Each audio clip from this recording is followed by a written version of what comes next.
Hello, BookTube. Welcome back to my bookshelf tour. This is video number 6, but poetry bookshelf number 7. This is my second attempt at it because I have an idiot neighbor that lives upstairs and he's periodically blaring music, and he just sort of walked by with music blaring on his phone past my door here, because this is my door just behind me here. Some people just have no consideration for anybody. They just don't care. He does it Anyway, let's get back to the books. That's more important things here. First one is Silence. It's a little black paperback. It's self-published by Claire Crowther. It's limited to 300 signed and numbered copies, which this one is 134. Bought it directly from her website. It was recommended to me extremely highly by some people that, not BookTube, Twitter friends, and for silent film, because they knew I was into silent film. So I said, yeah, I'll get that. Enough said about it. Many like it, but yeah, it's not my poetry, that's for sure. It's not poetry that I like. Let's get back to the other one that I did here earlier. Poets on the Underground. This is a book of all the poetry that showed up on the trains, the platform, and the walkways on the London Underground. And it originally was published in 1991. It's called 100 Poems on the Underground. And this is Poems on the Underground, 7th edition. First published in 97, and then this is the 3rd edition, or this edition is 1998. There's some wonderful pieces of poetry in here. There's some strange stuff, but there's some really good poetry in here as well. So it's a mixed bag, in other words, but it's quite good. Here's another one. Last Poetic Gems, selected from the works of William McGonagall, poet and tragedian. Little tartan jacket. You see it's faded there on the back. This is he died in Edinburgh, 29th September 1902.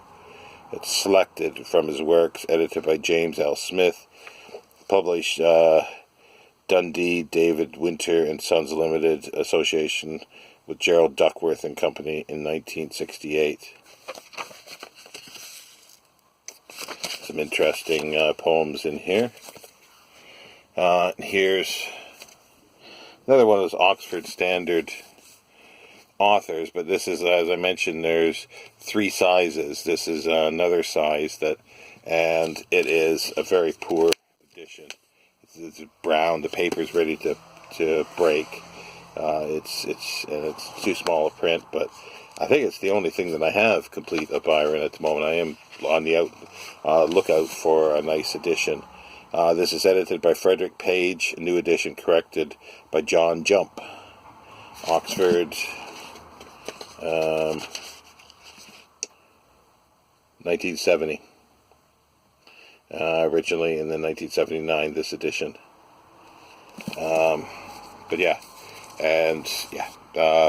Byron, I do like his poetry. I've not read everything by him, but this one is just, I ordered this offline, and it just didn't, it was cheap, and there was a reason why. Condition's okay, other than the paper has gone all brown and ready to break. This is a little poetry book of Edgar Allan Poe. It's a nice series that's done by the Everyman Library. They're called the Pocket Poets. They're cloth, and they're nicely made. It's a nice series to have. I only have the one, because I picked that up in a charity shop, I believe. There's no price that was in there, but I don't remember it to be very expensive, and it's got some of his essays as well. That's usually reprinted, the poetry essays with the poetry. This was done in 1995, but it looks, 1995. This is the 11th printing of it. Now here's a couple interesting ones that I mentioned before. I think I had the Australian one. I have 2 books of South African poetry and verse by E.H. Crouch. And it's published in South Africa, I believe, as well. This one, or is it? No, this is London, Felling on Time, Walter Scott Publishing Company, and association with Cape Town. But it's collected from various sources and arranged by Edward Heath Crouch, Cambridge, South Africa. And this is the father of South African poetry, Thomas Pringle, born 1788 and died 1834. And South African poetry is a mixed bag as well, because there wasn't much in the way of publishing all the way until sort of mid 1800s in South Africa. That's another long discussion about South African history and the literary history. But it's interesting, and I do cherish this one as well as this one here. It's Thudding Drums, an anthology of English and South African poetry, compiled by G.M. Miller, University of London Press Limited. It's a little rough, but this one is quite interesting. There's a lot of interesting poems in here. It's University of London Press, 1942.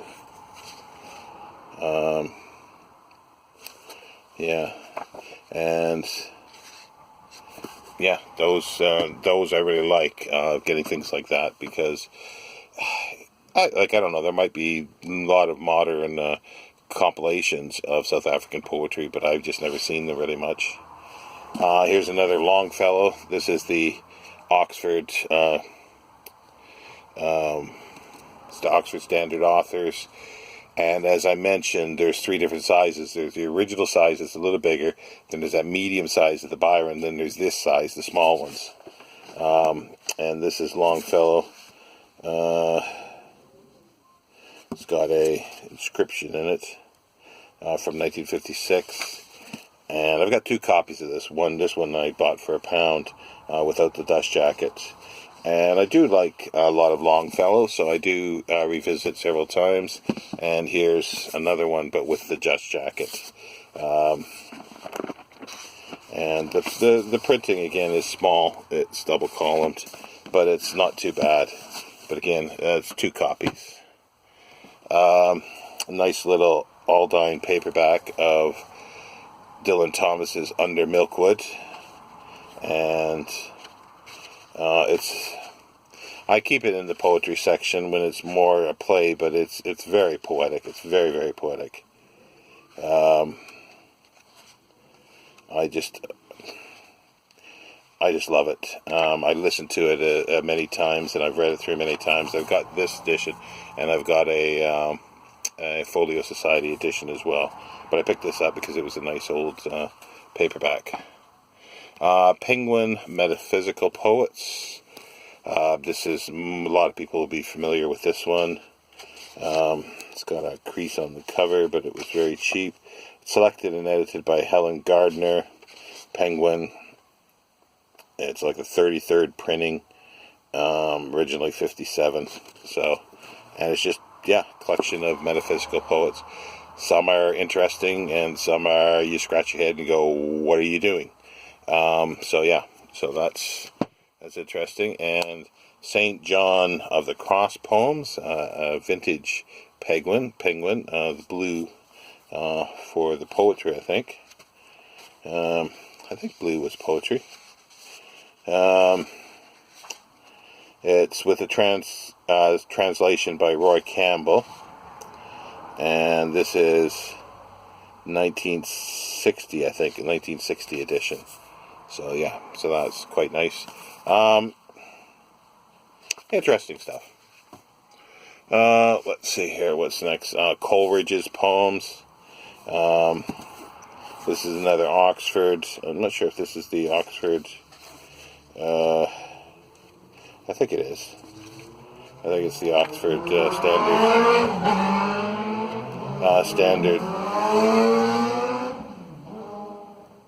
standard library poets, but somebody has ripped out the front preamp paper, so don't really like that. Coleridge I do like. I do like Coleridge. It's nice to be having a wee dram when you're drinking him, or actually have many drams in you, I find.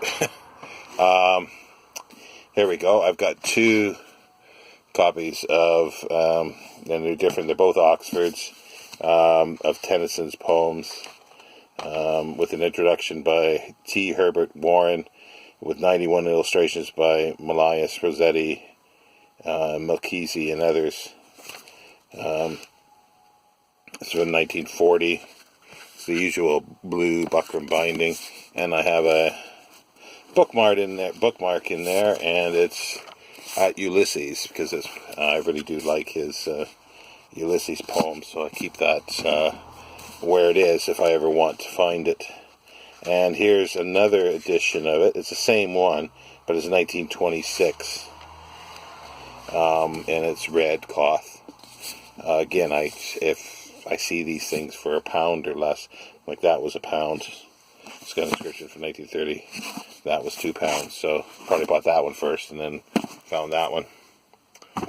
And I've got other ones of this as well. Another one was this Scots Works. It's a nice edition. There's a little rubbing of the words, so this is dirty, but it's a really nice design. I don't know if I can clean that off. It's a cream colored buckram. It says Poetical Works. It's gilt edge all the way around, and it is actually edited by Andrew Lang with notes. So that's one that I will keep always. Andrew Lang actually edited a whole complete works of Scott as well, and I believe there's introductions in every volume, which would be nice to have. So yeah, so this is a very nice edition with Andrew Lang's notes.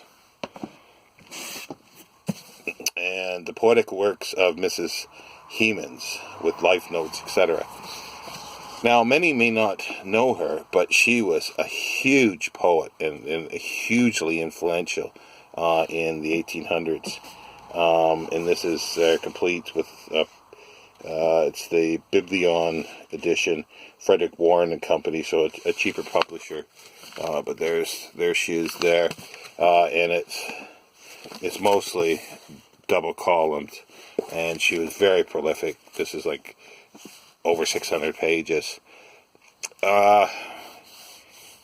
She kind of works today. It depends on, but again, it's like any poetry. You sometimes have to, block out sort of certain things to sort of get in the zone of that poet. And there's something I really like by her. This is Whittier's Poetical Works. It's in Oxford. Not that familiar with him. John Greenleaf Whittier. There he is there. The frontispiece. I believe if I remember right, it's quite religious. It's with the Poetical Works of John Greenleaf Whittier, with notes, index, and first lines in chronological list, edited by W. Garrett Horder, editor of the Treasury of American Sacred Song, etc., 1910. And again, he was quite prolific, and this double columned. This one is kind of interesting. It's just a little pamphlet, and there's fun stuff in here. A big 25p. Anne Swan, Country Poems, illustrated by Christine Alderson. Swan, Welborough, Northamptonshire. Published in 1990. And it's 16 pages long, so it's a little pamphlet, but it's nicely illustrated. And that's enjoyed a lot of that. This is a bit of an oddity. I've got it in here because I'm not sure if it's in French. I can't remember what it's really about. It's Mots d'Hours Grosses Thames in the DAnton Manuscript, edited and annotated by Louis DAnton and Van Root and Agnes and Robertson Publishers.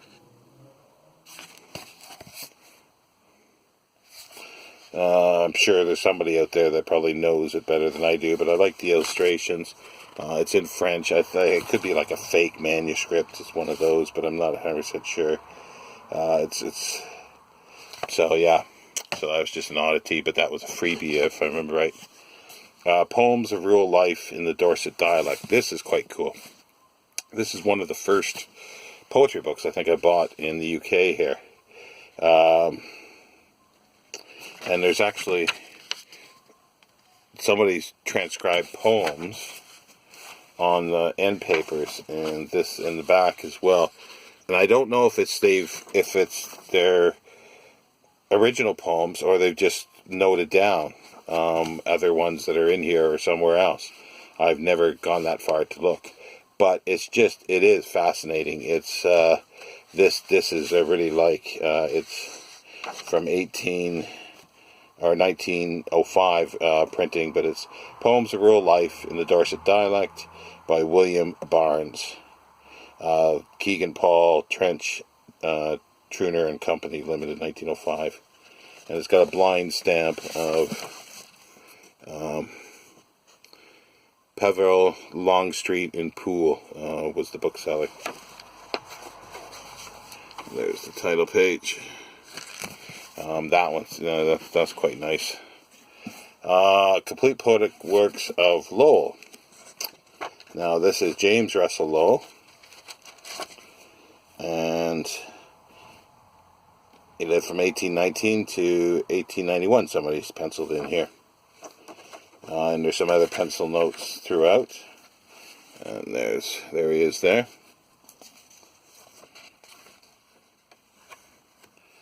A biographical sketch. He was born in Cambridge, Massachusetts. So there's Lowells were a big family, but very tiny printing. But it is quite interesting. It's a nice edition. With the back is a bit dirty, but there we go. There's shelf 7. And I will try to do the other 2, but it's taken a long time to upload. The book tag I did took several hours to upload, so we'll see how this one works. I'll try to leave it here, and maybe it's closer to the Wi-Fi, the router, and maybe it'll upload a little bit quicker. And we'll see if we can get the other 2 done. Thank you, BookTube. Bye.